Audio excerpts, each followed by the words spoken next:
Olá, estamos de volta para mais um encontro com a palavra. O próximo livro que vamos analisar nesse estudo dos livros históricos do Velho Testamento é o primeiro livro de Samuel. O primeiro livro de Samuel, no entanto, também é conhecido como o primeiro livro dos reis. O segundo livro de Samuel como o segundo livro dos reis. O próximo livro, na sequência, segundo a tradução da Bíblia de João Ferreira de Almeida, é o livro de 1º Reis, conhecido como o terceiro livro dos reis.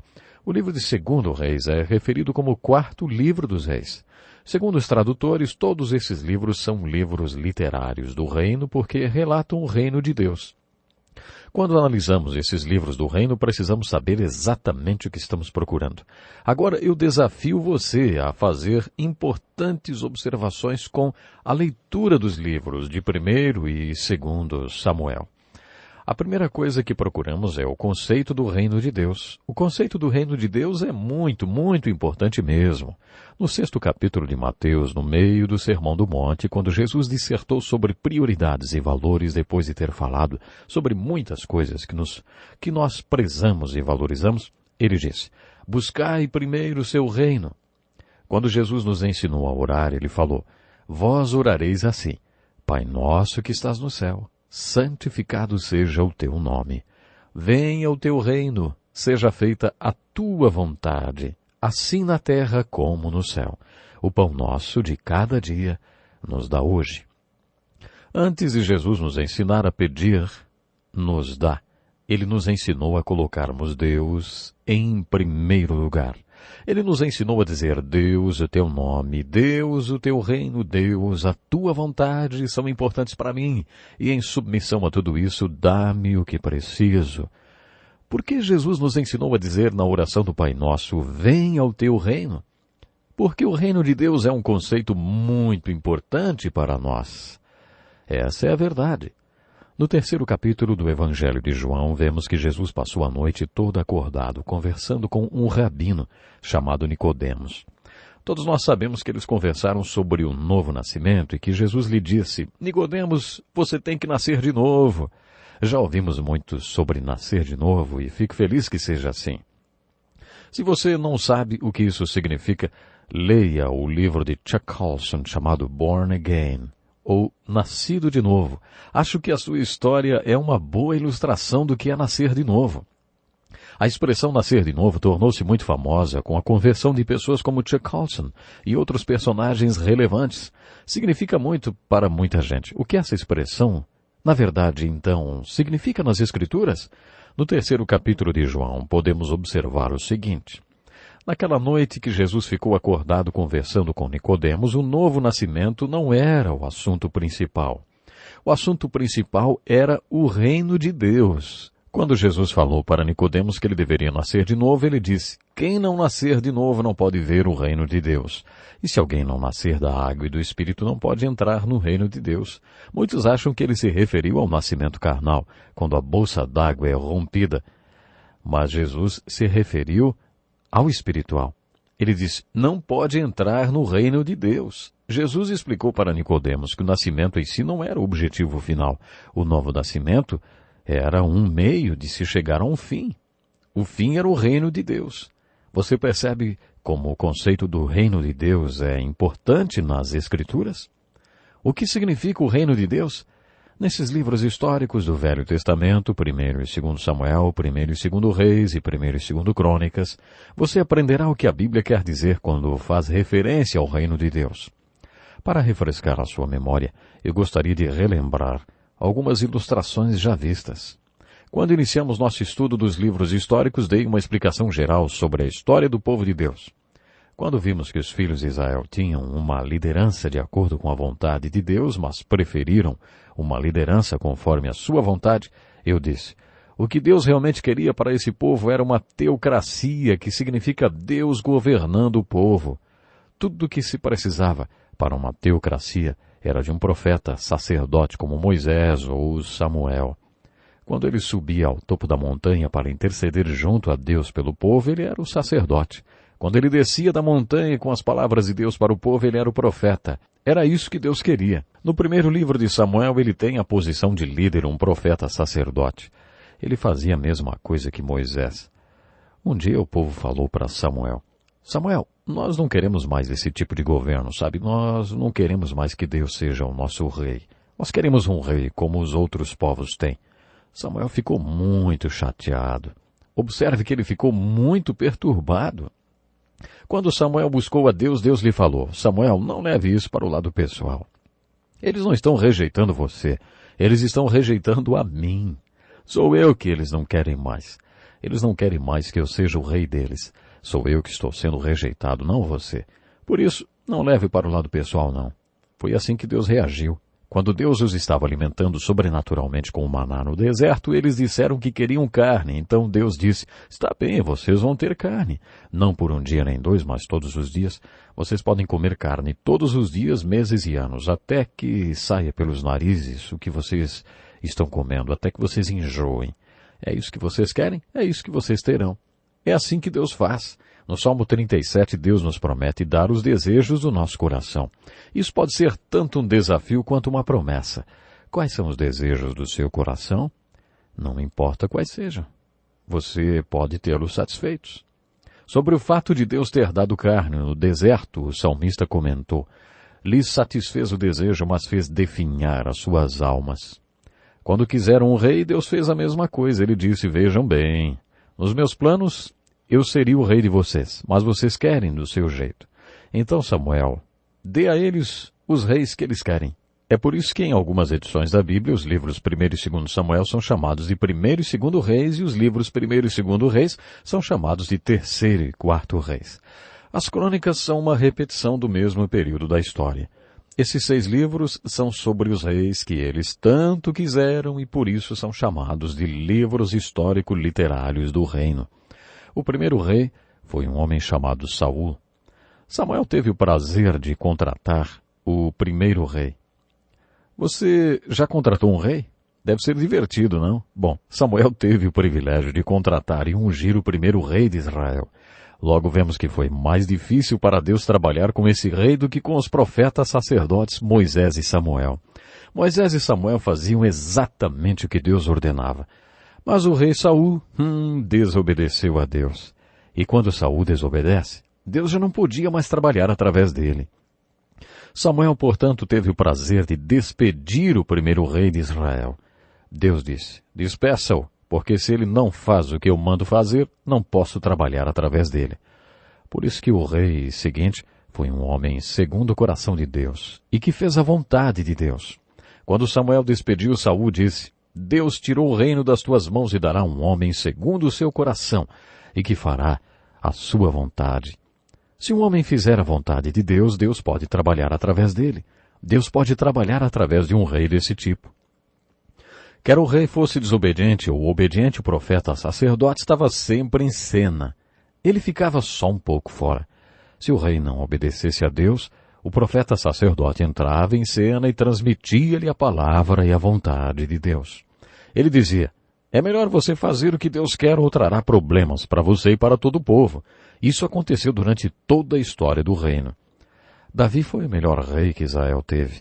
Ele era um rei obediente que queria cumprir plenamente a vontade de Deus. Deus realmente trabalhou através de Davi. O seu reino foi sucedido por Salomão. A princípio parecia que ele seria um tipo de homem que Deus poderia usar. Mas logo no começo do seu reinado, Salomão afastou-se de Deus. Ele teve 700 mulheres e 300 concubinas, e essas mulheres o afastaram de Deus. Foi aí que veio o desastre sobre o povo de Deus. Como resultado do reinado de Salomão, o reino se dividiu.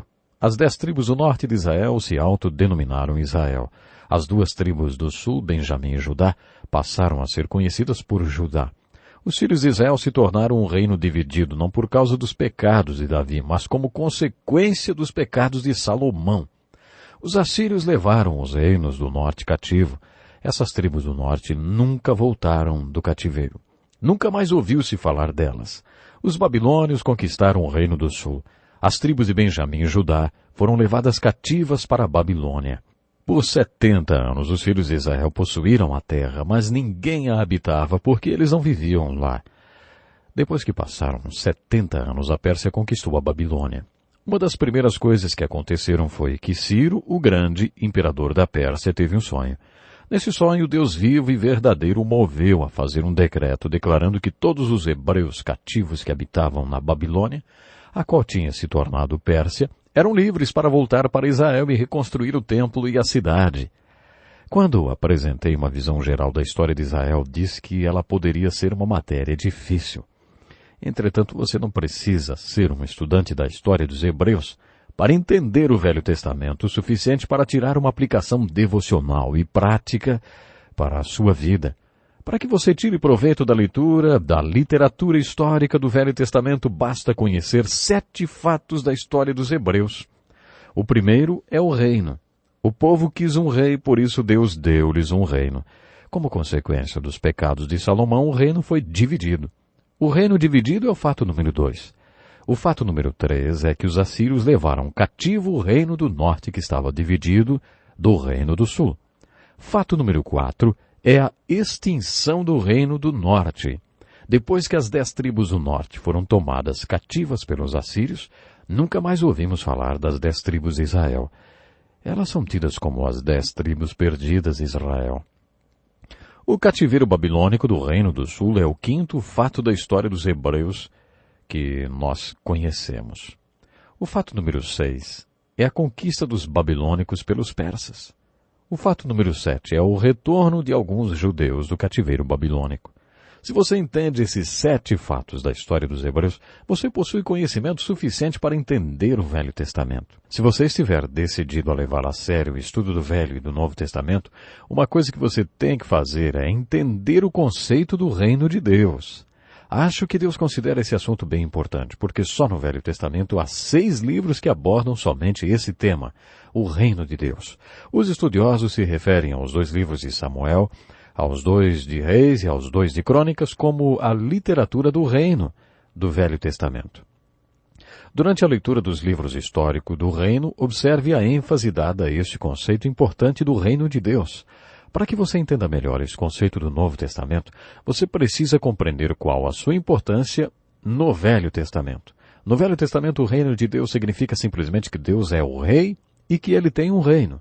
Um reino é um território sobre o qual o rei é soberano e reina. Esse território constitui-se seu reino. Quando dizemos o reino de Deus, queremos dizer que Deus é um rei e que tem um território sobre o qual ele reina. No Velho Testamento, a vontade de Deus é ser o rei sobre os filhos de Israel. Portanto, literalmente, Deus quer um reino. Deus quer que o seu reino esteja situado em termos históricos e geográficos. Deus quer que o seu reino seja um determinado povo que viva num espaço geográfico específico sobre a terra, num período histórico também específico. Deus quer ser o seu rei e quer que esse povo seja seu reino bem aqui na terra. Esse foi o plano de Deus. Mas os filhos de Israel tinham uma mensagem para Deus por meio de Samuel. Nós não queremos mais esse tipo de governo. Queremos um rei como os outros povos têm. E Deus respondeu, muito bem, Samuel vai ler para vocês seus direitos e vai dizer como serão as coisas quando vocês tiverem esses seus reis. Se é isso que vocês querem, então é isso que vocês terão. Lembra do livre-arbítrio de Deus? Então eles passaram a ter reis. Por que é tão importante ler os livros histórico-literários do reino? Ora, porque eles nos ajudam a entender o conceito do reino de Deus quando lemos o Novo Testamento. Depois que aqueles reis trouxeram a divisão do reino e os cativeiros, temos o que é chamado de os 400 anos de silêncio. Não aconteceu nada nesse período. Deus não falou nada desde o fim da história dos hebreus no final do livro de Neemias até o período do Novo Testamento. 400 anos de completo silêncio. Quando Deus quebra esse silêncio de 400 anos, os filhos de Israel estavam dominados novamente, dessa vez pelos romanos. Estavam sob um domínio terrível. O silêncio foi quebrado quando João Batista e Jesus Cristo Messias começaram a pregar. O que eles pregavam? Eles pregavam as boas novas do reino de Deus. O que eles pregavam? Era somente as boas novas do reino de Deus. O que isso significa? Se você atentar à pregação deles, verá que eles pregavam o tempo todo sobre o reino de Deus. No capítulo 17 do livro de Lucas, Jesus afirma: quando eu anuncio as boas novas do reino de Deus, não quero sugerir que Deus queira instaurar um reino em termos históricos e geográficos. Vocês já rejeitaram isso 400 anos atrás. Dessa vez, o reino de Deus acontece individualmente. Ele está dentro de vocês. A aplicação do que Jesus disse é que qualquer homem, mulher, menino, menina, que permita que Deus levante a bandeira branca de rendição no seu coração e que declare: eu quero que o Senhor seja o meu rei, eu quero estar debaixo do seu governo, essa pessoa, sim, faz parte do reino de Deus. Ela viu o reino de Deus e já faz parte dele. Quando Jesus disse a Nicodemos que o novo nascimento era um meio e não um fim, e que esse fim era o reino de Deus, ele disse: Nicodemos, para que as pessoas vejam o reino que se constitui, as boas novas, elas têm que ter uma experiência. Elas têm que nascer de novo. Somente quando elas nascem de novo é que podem ver que Deus quer ser o seu rei. Somente depois de terem visto o reino de Deus é que elas entrarão nele. Paulo disse a mesma coisa na primeira carta aos Coríntios, capítulo 12, verso 3. Ninguém pode dizer Jesus é Senhor, senão pelo Espírito Santo. O que Paulo quis dizer com isso? Há alguns anos fui preletor num retiro com um grupo de homens da terceira idade. Dei a eles a seguinte tarefa. Pedi que lessem a segunda metade do capítulo 6 de Mateus e estudassem o sistema de valores de Jesus. Pedi que respondessem a duas perguntas. A primeira era: de acordo com as Escrituras em Mateus capítulo 6, versos 19 ao 34, quais deveriam ser minhas prioridades? E, em ordem de prioridade, quais as coisas mais importantes na minha vida? Pedi que eles escrevessem a resposta para mim. Depois fiz outra pergunta. Baseado em minha própria vivência, em como usei o meu tempo, dinheiro, experiência, energia e sentimentos, quais são as minhas prioridades? Baseado em como conduzo minha vida hoje, quais são as coisas mais importantes na minha vida em ordem de prioridade? E eu disse: seja honesto. Se depois você quiser compartilhar sua resposta, poderá fazê-lo. Se não quiser, não precisará fazê-lo. Faça esse exercício como uma autorreflexão. Depois de 4 horas trabalhando nesse tema, reunimos-nos novamente, então perguntei: alguém gostaria de compartilhar suas respostas? Depois de um longo silêncio, um homem disse: eu gostaria. Pela primeira vez na minha vida, eu percebi que Jesus Cristo e Deus têm que ser a prioridade número 1 da minha vida. E eu perguntei: você nunca tinha percebido isso antes? Ele respondeu: na realidade, não. Eu estava pastoreando aquela igreja havia 10 anos e não conseguia entender como aquele homem não tinha visto isso antes. Quando ele finalmente percebeu por si mesmo, aprendeu a importante lição. Então eu disse: e a segunda pergunta? Baseado em como você usa o seu tempo, dinheiro e energia, quais são as suas prioridades? Jesus disse que se quisermos saber onde está o nosso coração, devemos nos perguntar onde estão nossos tesouros. O que quer dizer? Analise seus balanços financeiros dos 2 últimos anos, pegue as suas antigas agendas e veja como você usou seu tempo nos 2 últimos anos. É assim que descobrirá onde está o seu coração. Eu tinha enfatizado isso na minha pregação. Aquele mesmo homem respondeu: as coisas mais importantes na minha vida são minha esposa, meu filho e a estabilidade financeira. Ele listou mais 6 outras coisas e depois disse: eu gostaria de saber onde Jesus se encaixa em tudo isso. Depois que vários deles compartilharam coisas semelhantes, eu disse: quero compartilhar uma coisa com vocês. Jesus disse que se você nasceu de novo, você pode ver algo importante. Você pode ver algo e entrar em um lugar. Ele disse que se você nascer de novo, verá o reino de Deus e que Deus quer ser o seu rei. Quando você nascer de novo, terá uma relação na qual Deus é o seu rei. Muitos de vocês disseram que nunca tinham percebido e agora admitem que nunca tiveram esse tipo de relação. Eu pergunto: vocês já nasceram de novo? Se Jesus disse essa verdade sobre esse tipo de relacionamento, será que você pode dizer que nasceu de novo? Em outras palavras, o propósito do novo nascimento é que você veja e entre no reino de Deus. Se você disser que não vê, e que ainda não entrou no reino de Deus, você está dizendo que ainda não nasceu de novo. Paulo diz que não podemos dizer Jesus é Senhor senão pelo Espírito Santo. O que ele quis dizer? Muitas pessoas chamam Jesus de Senhor, mas nunca ouviram falar sobre o conceito de senhorio. Elas confiam nele como Salvador, mas nunca pensam em perguntar: o que o Senhor quer que eu faça? O Senhor gostaria de ser o meu rei? Jesus disse que o primeiro resultado do novo nascimento é você perceber que Deus quer ser o seu rei. De acordo com Jesus, você iniciará um novo relacionamento. Pode ser que você tenha certa dificuldade de se sujeitar totalmente ao seu reinado, mas pelo menos estará numa relação onde Deus é o rei. Jesus começou pregando as boas novas do reino de Deus. A última vez que Jesus está pregando, explicando e ensinando sobre o reino de Deus e a última mensagem que temos no apóstolo Paulo, ele está fazendo a mesma coisa, compartilhando ensinamentos referentes ao reino de Deus. Eu tenho que falar mais uma vez, o conceito do reino de Deus é uma questão muito importante. Nossas orações devem iniciar com venha o teu reino.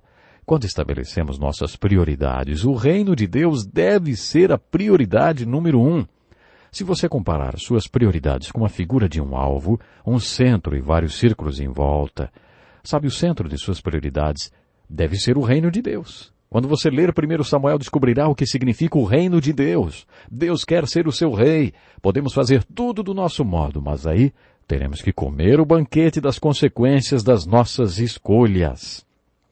Depois de tantos anos de desastrosas consequências e total quietude da parte de Deus, o silêncio é quebrado com as boas novas. Deus quer ser o seu rei novamente. Essas são as boas novas. A diferença é que agora esse reino é estabelecido individualmente. O ponto de partida é, você vê o reino de Deus? Você quer estabelecer um relacionamento com Deus? Quando você chegar nesse ponto da história dos Hebreus, essa é a questão mais importante que você deve observar. O conceito do reino de Deus. Se você entender esse conceito aqui nos livros do Velho Testamento, chamados de livros históricos do reino, então você pode ir sim para o Novo Testamento. E quando ouvir essa frase, já terá a revelação do que ela realmente significa. O propósito do novo nascimento é o primeiro resultado dele, sem dúvida. Reino de Deus. Quando você nasce de novo, você entra no reino de Deus. Você já viu o reino de Deus? Você já entrou no reino de Deus? Ei, você, meu ouvinte, você já nasceu de novo? Nosso tempo acabou. Nós queremos que você possa realmente experimentar o que é fazer parte do reino de Deus. Muito obrigado por ter nos acompanhado. Até ao nosso próximo programa.